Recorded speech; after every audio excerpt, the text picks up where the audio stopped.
Okay, story time on how I found out my homeboys ran the train on my son mother. But the twist is nah. Just get ready for the story. But anyway, I was chilling with my homeboys and stuff, and this was after my son was born and stuff. So I was chilling with my homeboys and stuff. I think it was Kurt, Petey, Pierre, and a couple of more of my homeboys from the hood. And we was chilling, smoking our ganja and stuff, doing what well, I was 20, doing what young guys do, playing the game and stuff. But this particular day, I think we was under the tree because it was a tree in the hood we used to stand under and talk and smoke and stuff. But yeah, we was talking about girls we done it with, and you know how the boys do, and talking about the girls we done it with, girls we want and stuff. And then that's when Petey bust out and said, "Yeah, we remember. I remember we ran the train on old girl, your girl, Tracy. But remind you, he was messing with her before me. I think before I moved down there. Then I think he started messing with her a little. After I moved down there, I think they were messing with each other off and on. Was the room out school, but anywho, that's how I found out that all the boys had ran the train on her. And it was like, yeah, and all the boys wanted the tree, Kirk, everybody on the tree said, yeah. We had them lined up at the back door coming in and out. And guess what the kicker is, y'all? Yeah, the kicker, it was back that 1201 where you live at. They had ran a train on my baby mama in the same apartment that me, my mama, and sisters of them were living in. They said they had a line at the back door, and they were taking turns coming through that back door, and she was in the back room, and they were going in there doing what they wanted to do to her. I guess they said she was topping them off, and then some she only slept with, I think, two of them, and that was Kurt and Petey. Um, and it was crazy. And I'm like, so why did y'all wait till after my son was born and I've been with this girl to tell me this? And everybody just started laughing, like, like brushing off like it ain't nothing. Because for one, guys really feel like stuff like that ain't nothing. Like it ain't nothing big. It won't. But why did y'all let me make her my girl? Why did y'all not tell me this before I even had a baby with this girl? That was my question. So yeah, I ain't gonna lie.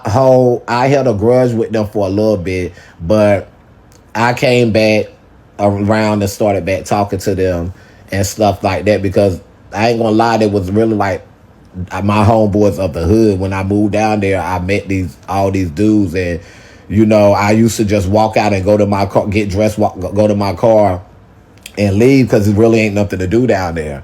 And one day, they had spoke to me, and I went over there and introduced myself, chopped it up with them, as they used to say, and that's how I became cool with them. And they used to always be under the tree when I come out to go to my car and leave, because I never chilled down there in James because it was nothing there. My sisters will always get in our car, leave, come to Greenville or Washington because it wasn't nothing in James. And we had cars where we could get out and do that. So I finally had met them and stuff, and that's how I became cool with them and stuff like that. But I feel like it was wrong for y'all to wait till I cuffed this girl, made her my girl, and then had a baby with her to tell me that the whole hood had ran a train on her before I got with her.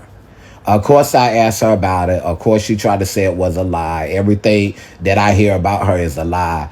But now that she's mad at me, she can come up here and tell y'all lies that she telling y'all, and it all supposed to be true. Because it's really lies, but I wait for my time to start waking people up, and I let Jehovah do it. I don't have to sit here and lie on people to make myself look good. When I tell a story, I'm actually telling the truth. And the liar can't take that. So they do what they try to destroy you. And then they get a team to go after you when they see their lies ain't working. They get a team to try to keep them lies going. You see what I'm saying? But when I speak and I cover stories or stories in my life, I'm actually telling the truth. It's not no false information in it. It's actually truth. I don't have no need to try to hurt somebody when they literally already hurting themselves with they past and the things that they doing in their life to try to hurt the person because they life already hurt. You see what I'm saying? But that's story time on me finding out that my baby mama had a train ran on her from the guys I started hanging with before I moved there. And I found out after my son was born. Ain't that some shit? Then turned around and you had a train ran on you in the same apartment that me and my family was living in.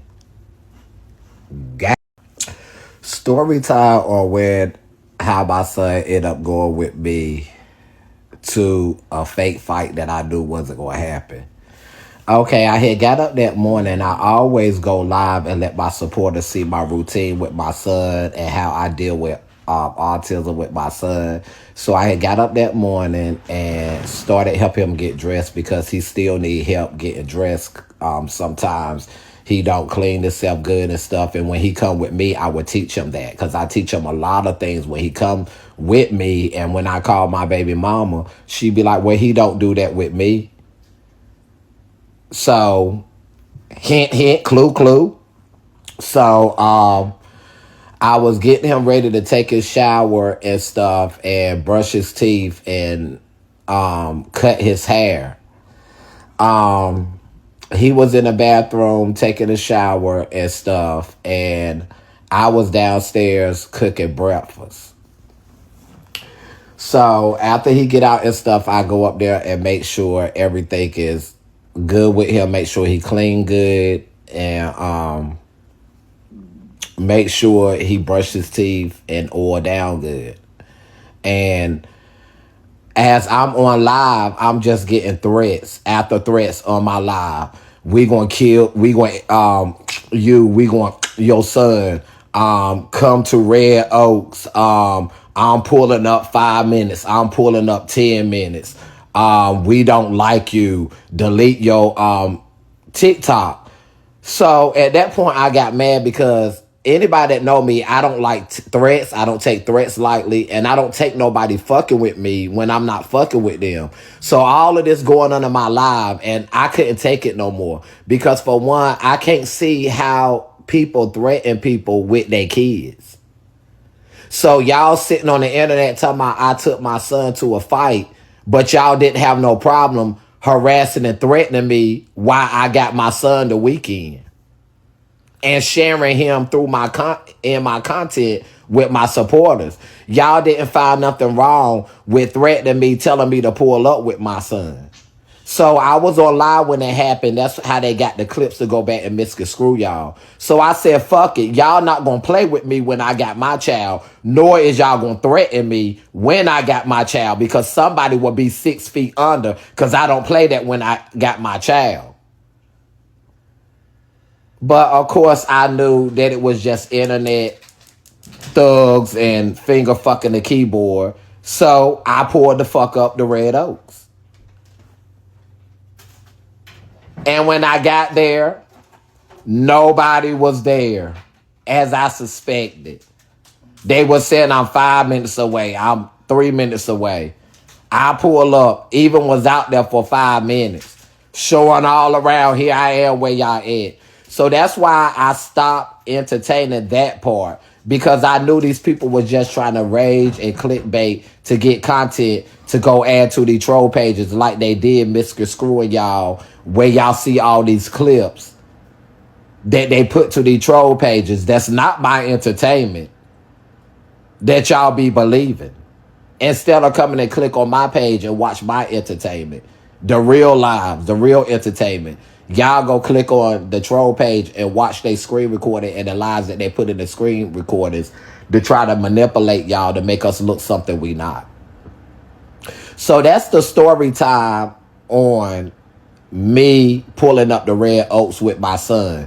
Because if you can threaten me while I'm with my son,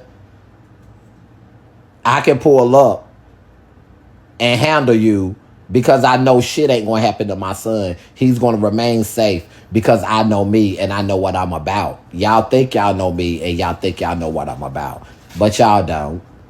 And I think y'all really do know because nobody have yet to touch me, just all mouth. And nobody shouldn't be wanting to fight or touch nobody on the internet, no way, because it's the internet, nothing real. It's for you to use your imagination and go viral or do what you got to do or what you create to come on the internet with. Nobody know you. You may never see these motherfuckers, so everybody should be minding their own business anyway and doing what the fuck they want to do. Nobody should be wanting to fight. Nobody beefing with people you don't know no fucking way. It's all crazy and stupid to me.